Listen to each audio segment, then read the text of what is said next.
Okay, hi guys. My name's Jo and I'm the CEO of NaviStar Legal. And today I am joined by Sean Price. He's the chairman and CEO of Velez Managed Services. Hi, Sean. Hi, Joe. How are we doing today? Good. Yeah, we wanted to put together, I guess, a podcast or an interview series that would support smaller mid-sized businesses, people who may be affected by the particular crisis. It wasn't initially. It was set up for a bit of inspiration generally, but in the climate as they are, we wanted to set something up that would give us as small businesses access to people who've been there, done it, who are going through the same thing. And so I connected with Sean on LinkedIn. Thanks, Sean, for connecting with me.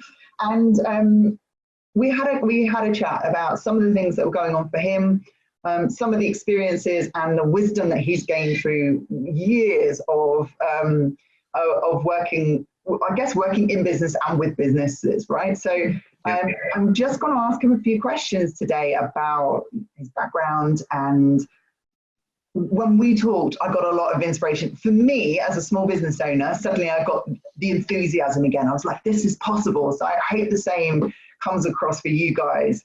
So Sean, why don't you start? Tell us about Velez. Tell us about what you do and how you do it. Sure. I mean, we're in a very, very interesting industry. I mean, IT as a whole is, it can be anything from your printers to your mainframes to your data centers, and the data center space is where we play particularly. So Velez Managed Services is what we refer to as a third-party maintenance company, which is when the OEM, the original manufacturer, stops supporting a particular set of hardware, typically in a data center or in a blue chip enterprise company. We're the company that will go in there, maintain it, look after it, and make sure that businesses, typically on the large enterprise side, keep up and running 24/7. So that's who we are. We operate around the globe. We have engineers all over the world. And we run this company from our offices in the UK and also offices over in Kosovo as well. Oh, Kosovo, interesting. I didn't know. Well, I mean, because you guys then you're dealing internationally, aren't you? You're global in your reach. How has this situation affected you guys? Well, look, I think it's no surprise that this has caused the whole world to grind to a bit of a halt, right? That's no shock to anybody. That said, because we are global, we don't particularly, I think it's less than 1% of our business is in the UK. The rest is international. So for us, we're riding the wave of what's going on with this pandemic, right? So we saw a couple of months ago, our business in China slowed down dramatically, obviously. But now that this issue is spreading across the globe and China's on the recovery side of this wave, we're now seeing business in China pick back up again. So our business, in fact, for the month of March, we've probably had our best month yet. When did you set up? So we created Velez as ultimately it was part of a bigger plan to do something grandiose, I suppose. We formed Velez just over a year ago now, and we did so by pulling out some of the best heads out of multiple other large companies. Some guys had been with their companies for more than 20 years, and when we said, wow, hey, we're going to build this, do you want to come along for the ride? So we got some exceptionally experienced people on day one, and we grew very, very quickly. And how did you do that out of interest? Because, that's not easy. I mean, maybe it's obvious, but that's not easy to do. Because like when people are especially when they've been in a company 20 years, they've got the security. Like, how did you manage that? Because that to me, that's a big skill. Yeah, I think by no small feat, I have a relatively good track record in business historically. I've done some incredible things. I started a business which I ran for 10 years and had a nice exit off the back of that. And then when I came to the conclusion that, consulting for other businesses and showing them where their pain points were and helping them wasn't quite the thing that drove me, I had to be back in the driver's seat completely, because it's one thing to walk into an IT business and say, you're making X, Y, and Z mistake, and then they only fix X. You're not going to see the results unless you fix everything. So I saw the mistakes a lot of companies were making. And there was, in particular, 2 IT firms I'd been consulting with and working with. And out of those companies, certain individuals who knew me, knew my background, knew my track record, I said to them, look, this is what I'm thinking of doing. You know who I am, you know what I've done, and I hope you can also appreciate what I think I'm going to do with this, and I can't do it without you guys. So you can never go there alone, right? There's a very famous quote which I live by, and it's, do you know what the difference between a vision and a hallucination is? No. And it's that other people can see the vision. Right.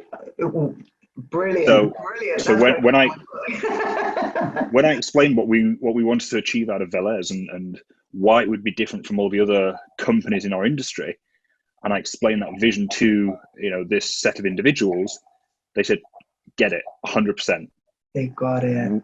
done." And So stay true to your vision. stay true to your vision, Yeah. and realizing that we pulled people out of their companies that had been there 2 years, 6 years, 22 years with the same companies, as you said, security and everything else. But ultimately, there are companies that are going to just do this, and there are companies that are going to grow. And even in these times of crisis, somebody's going to win and somebody's going to lose. So what puts you, first of all, I want to know what your vision is. What did you pitch to them? Or do you remember? And is it still valid? So we stay true to one of our mottos, which is we do whatever it takes. So you'll see a lot of our branding, a lot of our office environment has the whatever it takes slogan around it, because we should probably prefix that with, as long as it's legal, right? But and commercially viable, no? Well, no, not necessarily. We can get into that, right? Great. We can get into that.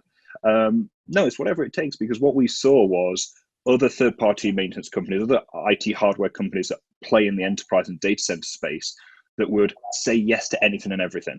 Yeah. And you'd have someone turn up to a customer site and just go, how do we do that? So we say no to as many jobs as we say yes to. Great. Because what I said we were going to do is we were going to get it, our original first slogan, which is still in our email, is doing right by the customer first time, every time. Lovely. And if we can take that approach rather than the how much can we charge them and how much can we push profits up this quarter, we're going to end up with higher customer retention rate, right? People are going to stick to you. People are going to talk to you.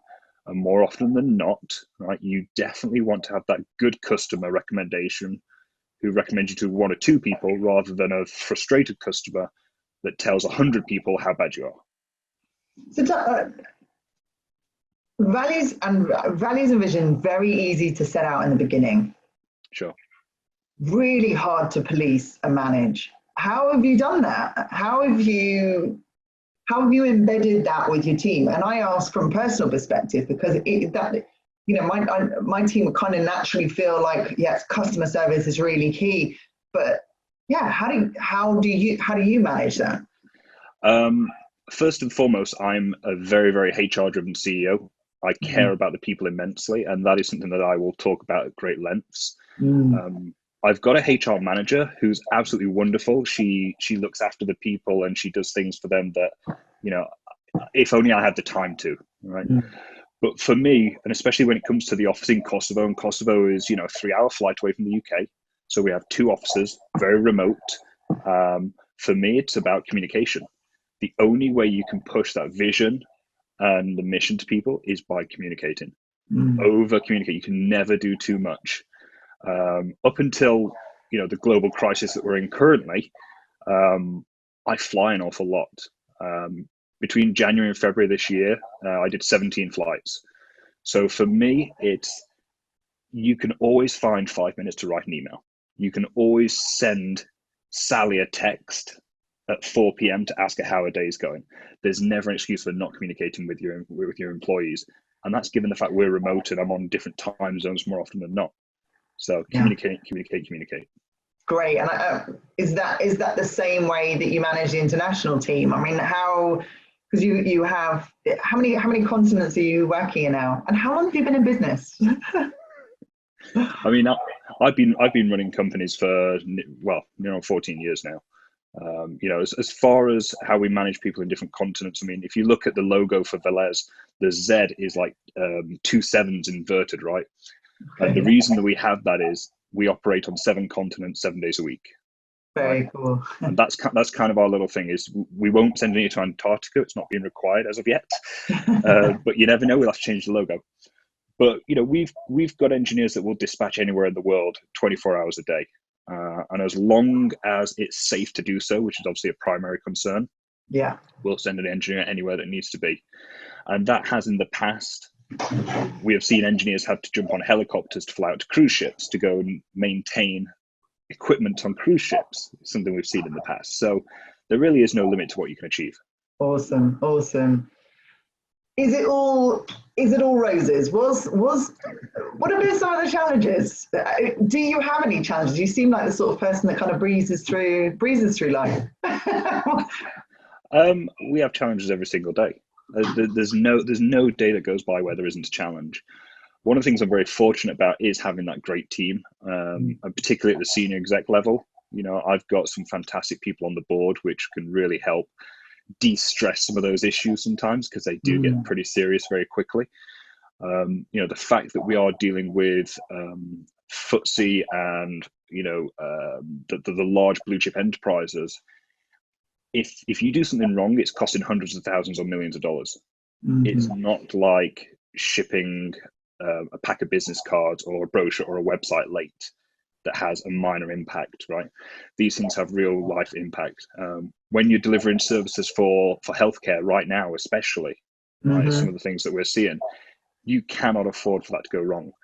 But no, we have issues every single day. And I like to think that I thrive off the stress a little bit, because if things are going so smooth that there are no issues whatsoever, you're probably not pushing the boundaries enough, but you're also probably just playing far too safe and in a very small game. You know, and in our industry, we are in an industry that is predominantly risk-based, and that's what we work in. Yeah. What's the worst day you've had? Like, what's the day where you're like, what am I doing here? Why don't I give this all up? Please tell me you've had one of those. What day is it today?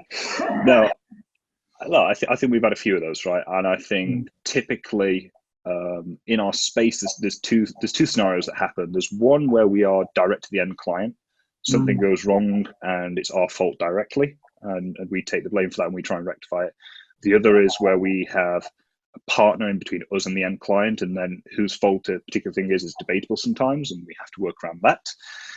But I think the absolute worst one, probably going back a few years, I just got married only a few months prior, I think.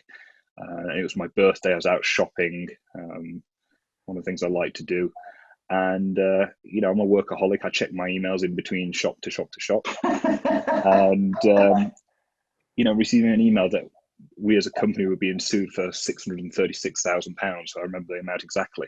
6,630,000. No, £636,000. Okay. I mean, still, that's a pretty, that's wow. And I don't care who you are, that affects you. That hits you to the core. And I remember the next stop was one of my favorite shops, and then after that we were going to go for dinner. And I just remember going, "That's it. I'm done. I need to go home.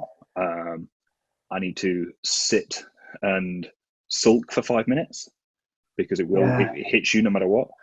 And then it was. I was like, it's straight in the gut, right? It's straight in the gut. Yeah.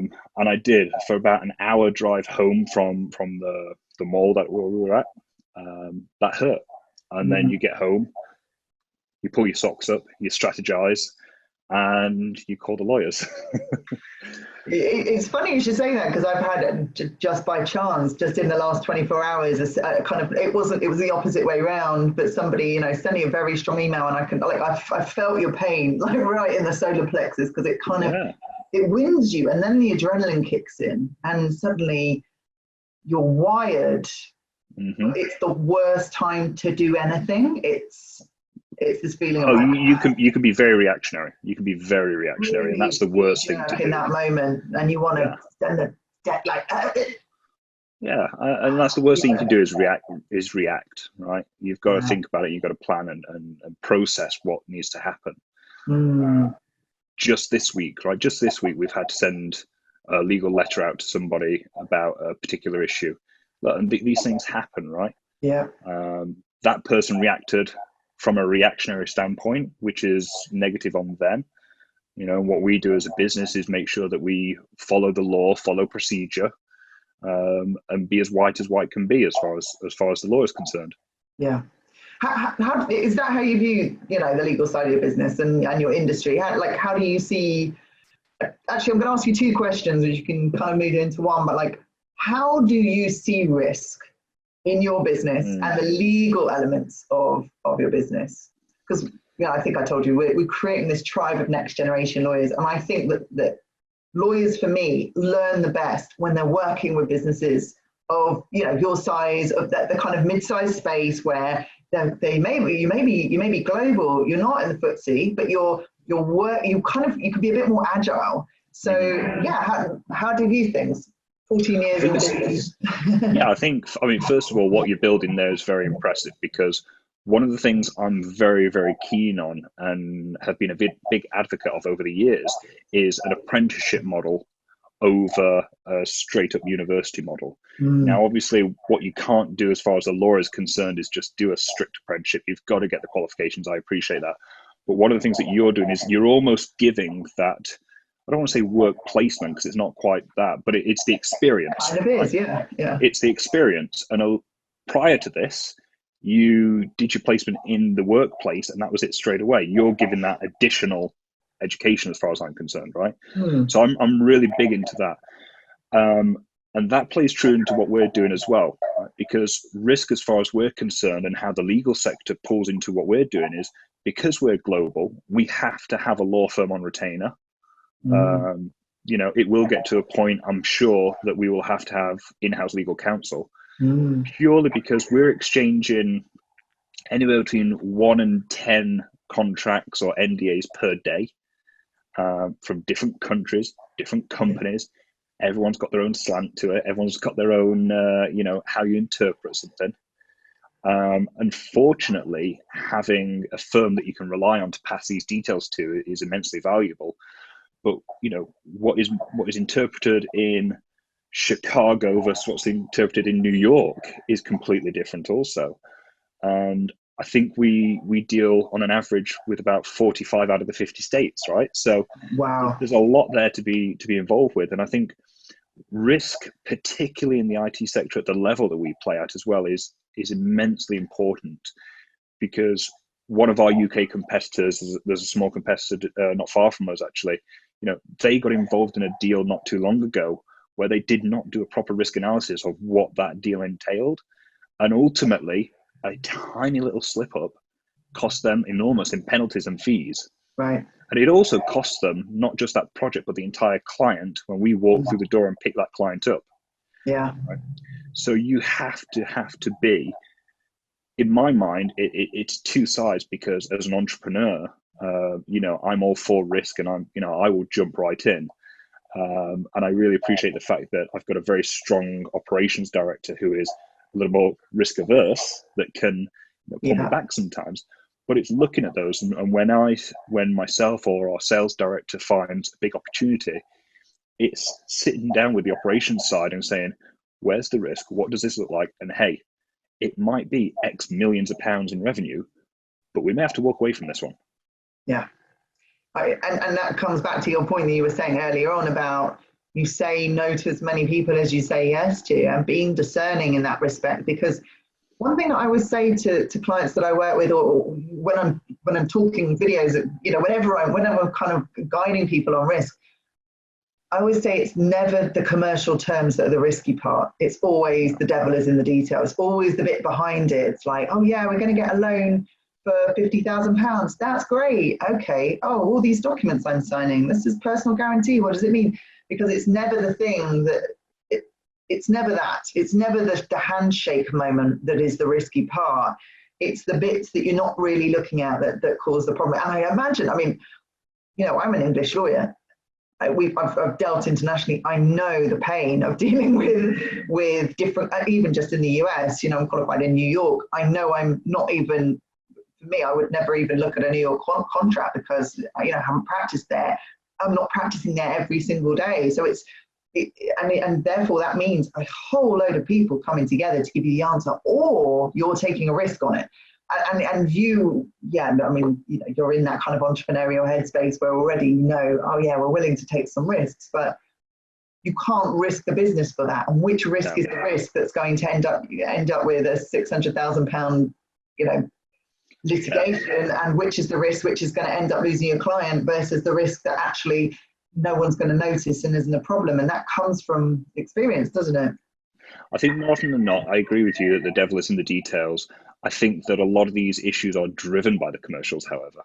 100% driven by the commercials. Of course, yeah. And that's the big thing, is that we said from the get-go, right, we are willing to forego profits in exchange for having a solid, sustainable business model. Now, we've done exceptionally well as far as profits and revenues has been concerned, but it's at the result of turning away some pieces of business which would have been very fruitful to take on. And you've got to know where your risk balance is at the end of the day. And I think we're very secure in that at the moment. That's excellent. And you sound like, I mean, what's so interesting for me during this whole pandemic is what I perceive to be the kind of general population's view of, you know, everything's shutting down. But when I speak to people like you, and this is partly why I've continued to do it, I'm interviewing more business people than ever, because there's a level of kind of enthusiasm and optimism, and it's probably delusion, to be honest, the hallucination of of the vision. But there's an element of positivity and kind of continuing. And you know, how do you keep that going? How do you keep feeling positive and keep feeling like you've got something, you know, the next step? What's the next step? Look, there's no two ways about it. This is affecting people. It's affecting businesses. I read a BBC article this week. 800,000 to 1 million small businesses will most likely collapse in the next 4 weeks. Yeah. I mean, that's an incredible number. I saw the stats of unemployment in the US came out last week. Again, insane figures. There's no two ways about it. This is a very real situation. That said, large-scale crises and problems are pretty much cyclical, right? In fact, we won a deal last week, which we had been discussing and chasing for a year now. And when we started that discussion, the roadblock from the international client was, what about Brexit? What about Brexit? Is that going to put a halt to what we're doing? Is that going to cause you guys issues, problems, etc.? And it was months of background research, months of putting detail together to determine that wouldn't impact that particular deal set. Then you have what happens with elections. Then you have what happens with this pandemic. All these things, yes, they influence them, but every few years we have something large scale. We have the stock market crash. We have the housing. It happens. And you've got to have mental fortitude to get through these times, because it's very, very easy to do woe is me. You've got to be, really thick-skinned and resilient. And it's hard to do so when, yes, people are fighting over toilet paper, or people are struggling to put food on the table. Yeah. And I appreciate that. And I think social media is probably the biggest culprit, even more so than the TV media now, right? Definitely. Seeing people on social media, in fact, friends of mine, people who I'm close to, really going quite deep and negative on this whole situation, which I can appreciate. And Richard Branson, I think, has been one of the prime targets of late, obviously asking for a bailout for Virgin and everything else. Yes, he's built up a massive amount of wealth, but again, is that necessarily down to him to plummet all that back into the company to keep it going when there are other options out there? It's a very hard one to tackle. And I put something on social media the other day that said, actually, because a lot of people are bashing companies, saying, "Oh, that they're putting people on furlough, or they're letting them go to keep profits intact, shareholder profits intact." We're keeping people on as a result of a direct hit to profits. Yeah. Right. So it's going to cost us to keep certain people on over the next few months when they're not being as productive or even viable as an employee right now, because we know when we come out the other side of this, it's all going to be rosy again. But it'll take time.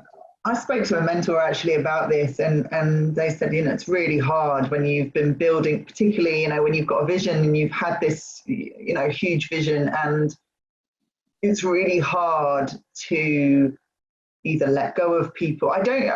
It's very interesting. I find there's a kind of, maybe it's a political, but there's definitely a narrative of businesses are so cruel, but businesses are people, and there is a vision attached to that business. And if the vision does not stay alive, everything's dead. It's like the brain stem of the entire organization. You can kind of chop off arms and limbs. You get right down to that brain stem that has to survive, otherwise it's dead. And maybe that's not a compassionate view for me to have, but those people are there to support that vision and to continue that vision. It's very difficult but that vision is full of people, and therefore it has this impact, but you've got to keep the vision alive. And that's what that was kind of his advice to me. Whatever happens, you keep the vision alive, you allow it to continue to go, otherwise you're closing, like so many other businesses probably will in the next couple of years. And focus, I always say focus on what the prime business is, right? You could be a bed and breakfast, and that's your primary business, and then on the weekends you might be running jumbo sales out of the garage, right? Stop the jumbo sales. Don't employ that person to do that job. Focus on what the primary business is. We've got a primary business and we've got a sort of secondary business, if you will. All the efforts, all the resources go back, focus on the primary business, what it is you do the best, day in, day out, and why we've got to the point we've gotten to. And I think that's important. Focus on the vision and the goals. And as long as this doesn't last too long, a lot of us will make it out of this. Go back to basics, yeah. And all right, so that sounds like a top tip. I'm going to ask you for 2 more. I was going to ask you for 3 top tips for small businesses. So what would you say, not in these times necessarily, just generally, if you were, hindsight is 2020 and wisdom comes from experience. So what kind of 3 wisdom top tips would you give to anybody, either maybe starting up a business? I'm sure there's going to be lots of businesses starting during this time, but also anybody that's running a business now that's kind of in that freeze position of don't know what to do. What would you say? Look, the first one that I always say, and I stick by this every single time, and it is people over profits, right? Care about the people first and foremost, above all else. Do everything you can for them. I'm adamant, as we grow, I'm still trying to know the name of every employee's dog, cat, husband, brother, sister. Very cool. Right? People over profits every single time. Yeah. The second one is just what I said before, which is stick to the basics. Yeah. It's so easy, especially when things are going well, to add another service on, to add a little product to. And I've got countless shreds of paper laying around where I'm going, oh, we could add this and we do this and we put all these things in. Just stick to the basics. Stick to what you are the best in the world at doing. And I do say we have a world-class team, from sales to service delivery. Everything we do is world-class, and we force that. All right. So stick to the basics being the second one. And then I think the third one, which is, it's not contradictory to the first, but it complements it also, which is you have to keep an eye on the cash every single day. Yeah. Whether you are your first week in business, your first year, or 10 years in business, it doesn't take long for a slip up to happen. It doesn't take long for cash flow to run out. And particularly those businesses that have had success over the first few years. And I was guilty of this historically, by the way, which is thinking everything you touch turns to gold. Eventually, those magic powers just stop working sometimes, right? And so you have to be very, very cautious about what's coming in and what's going out. And I think more often than not, once companies get to a certain size, certainly what I've seen around the 2 million mark for SMEs effectively, once they get to about 2 million in revenue, typically the founder, owner, MD kind of takes their eye off the ball a little bit and then doesn't know that they're about to hit a brick wall until they're about 3 feet away from it. Right. Why is that, I wonder? Do you think that's just exhaustion or complacency? It's Something definitely else? complacency, and it's Yeah. definitely complacency. And I got there historically, in previous businesses, which is you get to a point where revenue's good, salary's good, the business is operating pretty much without your input, and everything's rosy. And Mm, then something happens which you might not be aware of, or something else happens which you think is insignificant, and it's a Jenga effect, right? yeah. And it comes crumbling down. And I know business owners right now who are in that 2 million revenue mark who are absolutely terrified that their business is going to go in the next few weeks Right. because there's no cash flow, Right. whether it's service based or product based. As soon as that cash flow dries up, and especially if, like you mentioned before, you have loans and bank credit and things like that, it goes very, very Yeah. quickly, because Yeah. employees still need to be paid before the business owner each time, every time. Every time. Yeah, absolutely. Otherwise, you've got no business. Correct. Yeah. Well, Sean, thank you so much. I feel like, I, I saw it said chairman and CEO, but also entrepreneur and mentor. I feel like I've received a bit of mentoring today. So, It's certainly something I've done a fair bit of over the years. Yeah, yeah.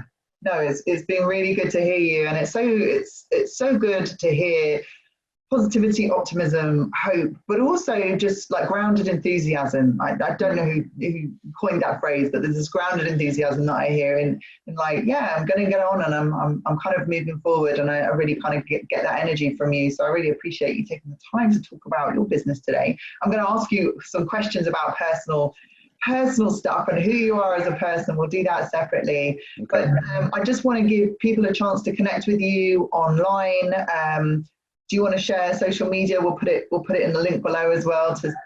Yeah. I think my personal social media has been reduced over the last couple of years. I got rid of Instagram, I got rid of Twitter, and all those things. I was wasting too much time on them. But from a business perspective, at Velez Global on pretty much everything, or Google Velez Global, Velez Managed Services. You'll find us in those places. Great. Thank you so much. Really pleased to hear you. And yeah, I look forward to seeing you guys on the upward trajectory. Awesome. Absolutely. Thanks. Thanks very much.